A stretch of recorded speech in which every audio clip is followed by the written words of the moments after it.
look at these archives? From where did you get access to these? There are. I went to a library and we had copies while I was in the UK. And you can go into there's a UK library source there, but all of it now is online. I've got a lot of links on that web page. Okay. Start with the I think they call themselves Esoteric Archives. Or Esoteric. And there's a link anyway on the keyofsolomon.net. And go to the Clavicular Solomus. That is the biggest one. That is the most famous one. I think that's the one Dan Brown also had access to, because that was the first one that was online at the time of him making the statement too. And what it has is the best of the best of these talismans. And there's a lot of different, you can see different regional materials, some that is more UK-based, some that is French, some that is Hebrew. And there's only 2 of them, by the way, that are Hebrew originals on that whole page of about 40 or 50 talismans. And the 2 that are Hebrew-based are the ones that have these star depictions in. And after a lot of research with other Hebrew specialists, they were saying if there's anyone that you can call the Solomon key, it'll be these 2 down here, the one that with all the unique-looking little star pictures in it, and the blazing star, the geometry that's in this little disc is amazing. And that's all going to be online soon. I haven't shown all the information. I'm trying to let it come out slowly. But what I will tell people that are listening, they can have the first clue.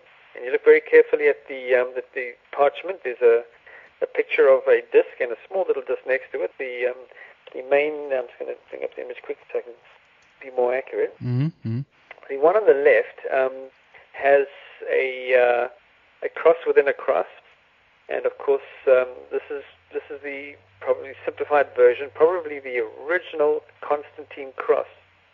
Look very carefully at it. It has little dots on the top left-hand corner piece, and those look like little eyebars that are on the edge of each cross, I believe represent stars. Now, look at the disc on the right. Look at the depiction in the top left-hand part of the curve. It looks like a cross within a cross as well. Compare that to the photograph of Orion. That, I'm telling you, is a beautiful interpretation of the stars of Orion. I see what you mean. Just to let people know here, if you go again to the keyofsolomon.net and scroll almost all the way down, and you see these 2 images that we're talking about here. And now we're talking about the right one, and I guess the one that's on the right. Yeah, and around like 10, 11 o'clock. That's the one you're mentioning now, right? 11 o'clock position, definitely. That is your sacred cross, and it's shown more exactly. This I think what we're looking at here is probably something that was encrypted on a beautiful metal plate. The person that drew this drew it as accurately as possible. You'll also notice the little bits sticking on each little star, look like lollipops. Some of the stars have these little bits coming out. I don't have to say too much, but put the pieces together. It's a puzzle. It's not very hard to put together. Do it methodically, and all your bits and pieces are there. There's Orion, say no more. Yeah, that's Look at the star. Funny enough, the blazing star, you see the beam of light coming down from it? Yeah, that's right. The blazing star. That's right, that's right. Let's see, there's 1, 2, 3, 4, 5, 6, there's 7 of those. Well, 8 actually, if you count the one on top there. Right? Yeah, that's fascinating. So, I mean, this little star in the middle, these little round circles. The one right in the middle? Blazing star? Yeah. Look around the little blazing star itself. These little round... Yeah, there we go. 7 on those 2. That's... Planet? There we go. That's wonderful. Yeah. And isn't it obvious? Yeah. When you do another thing, people say that my Stonehenge theory is a bit far-fetched. Take the photograph of Stonehenge from above and put an overlay of Stonehenge over this and tell me what happens. You'd be amazed. Wow, really? You'd be amazed. Absolutely. Fascinating. And this... It's all going to be... I'm going to put it all out on the internet. I'm quite happy with this sort of thing getting out as exposure for my book. It's all linking to my book. It's a different added extra piece, but I don't believe I should write about this as much as, share it. I'd rather share something that is sensitive rather than trying to make money out of it, so to speak. I'd rather use it just to, let people have a look at it. Again, going back to the website that you mentioned first, the archive, it's www.esotericarchives.com/Solomon/ksol.htm, and people can look at that. And what I noticed right away was that it was edited by S. Liddell McGregor Mathers, and that's the guy who's really in tune, I guess, to the. He's been looking for a long time into occult subjects, and a lot of this stuff. So that's the kind of a highly ranked person on that level. But you mentioned, I want to go back a little bit to the kind of the witchcraft aspect of all of this. There's, of course, I'm thinking about the what do you call it, the Lesser Keys of Solomon. There's a lot of what do you call the scripture that goes back to the 72 demons, I guess, of Solomon. I can't remember the name on it now. I think I'm going to find this online while we talk here. But I mean, what is the connection here to witchcraft? Have you found something, something greater? Is this something that was used in ancient times, or even is used today in occult circles? What's your take on that? It's I think quite likely that this whole Solomon story, the building of the great temple, and the secret technology that he used in building the temple, the biblical writings speak of no sound was made at the cutting of the great ashlars, the great stones. I pretty much guarantee that this had a pure beginning. It was a man who had a link with God. I'm totally behind the Hebrew interpretation of Solomon, that he was a good person. Mm-hmm. This witchcraft that is tied in with it is kind of totally contradiction to what we imagine Solomon was like. Mm-hmm. And as I said earlier on, if you could think of a very clever way to hide the secret into manuscripts, put it into a manuscript full of destructive things, how to take control of people, how to make people die in their sleep, and all the terrible things you can imagine, and put all this hocus pocus around it and keep it in an archive and be guaranteed if anybody stole that manuscript, they wouldn't know which is the real thing, number one. Mm-hmm. Number two, they've got all this terrible destructive stuff. You catch them with that, you can burn them at the stake. That's how the law associated with it, and a way to control it and keep it secret. I'm pretty sure all that negative stuff is fabricated. I mean, if you just see the logic in it and the so-called science, what do they call it?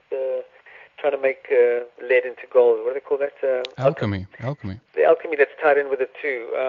Come on, really, as a scientist background, somebody looking at this will tell you that this is a lot of hocus pocus in the end, probably fabricated. It's purely a theory.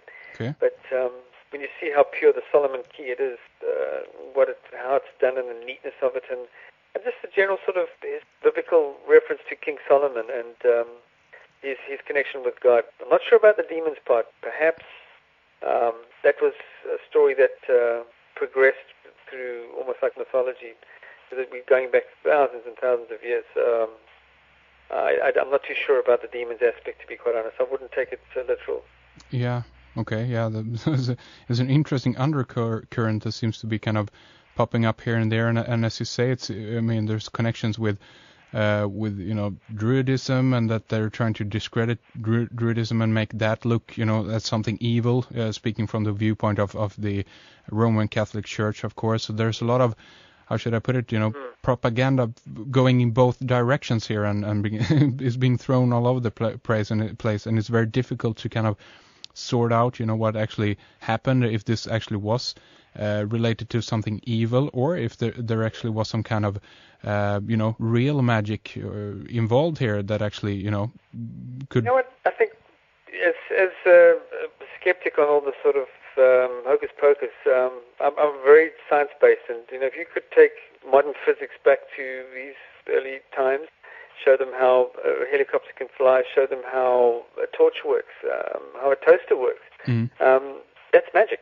It is. And you can guarantee that these folks that came from the sky had technology that you and I would look at and say, well, that looks like magic. They can levitate stuff. They can cut through stones without making a sound. Isn't all this basically trying to recreate that magic and wonder that they had? And they try to explain quantum mechanics to us using light and atoms and this sort of thing, and hence the birth of alchemy. Trying to recreate it, making gold. Wouldn't that be nice? Mm-hmm. Yeah. I'm pretty sure that side of it. It's not something we can take seriously, really. Mm-hmm. If you can prove some of that magic works, sure, go ahead. Yeah. The closest I think that comes to it is voodoo, and I wouldn't like to say that evil spirits don't exist, but is it really worth delving into this stuff just to see if it works? I don't know. Yeah, I don't know either. I wouldn't like to even comment on. To some degree, I think that this is a science that is beyond the level of traditional science, meaning that if we actually were to try to, how should I put it, measure this or actually try to prove it in those kinds of terms that is restricted to what science is these days, we're going to have a hard time to actually prove it. But I mean, occult forces and both on the white and the black side, of course, I think are operating on a totally different level than the scientific level. But that's just my take on it. Dangerous material, that's for sure. That's for sure. Okay. Just put it aside and look at the stuff around it. That's the only way to really, if you're researching hard evidence, you can't take this stuff seriously. I don't think any researcher takes that alchemy side of it seriously. If they're really serious researchers, I'm sure a lot of the people realize there must be something that they saw that looks like something else, and maybe it was technology, maybe it was a certain bit of science actually happening, which has been reinterpreted in a weird way that is lost, and sounds like magic. Sure, and then of course, just to mention that then we also of course have the symbolic interpretation of the science of alchemy, that this is not at all about turning lead into gold, but this is actually about a spiritual journey and about the betterment of man, of course, and that this is that interpretation definitely, but it's a really strange way of doing it, isn't it? Well, yeah, I mean, who knows? There are different kind of mythologies that needs to be told in different ways, but again, this might be about hiding the story within another story. Again, if this is tied in with secret schools and secret societies, this might not have been at the time favorable to just handing out this knowledge to anybody, so they have to encapsulate it in a story. Who knows? Good point. So let's talk a little bit about the temple of human form. I found this image again on keyofsolomon.net, and this is a very interesting image. How did you discover this one? Tell us about it. It's quite simple. Now we have Google Earth. A long time ago, when I was trying to research, we're talking about 10 years ago at least, I was trying to research the secret texts of the ancient Egyptians, the Incas specifically, how they could cut stone with making no sound. And if you look at the Incas blocks, they actually look like they bulge out like dough. And they speak of softening them in some way with strange, the sound of a trumpet. I think that was more the Egyptian story. The Egyptian story mentions the great blocks were moved at the sound of a trumpet, or it sounds like some kind of technology hidden in there. And one only has to look at the blocks of the Sphinx Temple in Egypt to see the size of those blocks. They are 5 meters long on average. Mm-hmm. There's granite slabs that were used as tiles on the outside of it, and the tiles are 5 meters long. I mean, this is really, really building that we can't do today. There's no ways we can think of building efficiently like that. That is totally mystifying how they could do it and build strange angles of the sides of the blocks even. Mm-hmm. And the Baalbek block, this book, I remember looking at it, it might have been Alan Alford's book going back 10 years ago. Mm-hmm. He showed a picture of a man standing on one of the blocks that is in Baalbek, one of the largest blocks that they've ever built on this planet with, and 300 tons, was it 300? They call it the Trillathon, if I remember correctly. Not really the Trillathon, it was... But it was a block that looks like, if you put a double-decker bus next to it, the double-decker bus would look small. It was such a massive block. Okay. And, when Google Earth came out, I thought, gosh, how hard is this thing to find in Lebanon? So let's just go into Lebanon and have a look. And there it was, this huge big temple, and it had some little markers on it. This is the Baalbek temple. And, of course, you go a little bit further down, I can actually find that little block that they've used in the photograph, too. And it's bigger than a double-decker bus. It's amazing. Yeah. Sheesh. So there it is, and that is again looking at the picture and looking from it in that angle from above. It actually looks, as you say, as you write, in a like a man in a human form.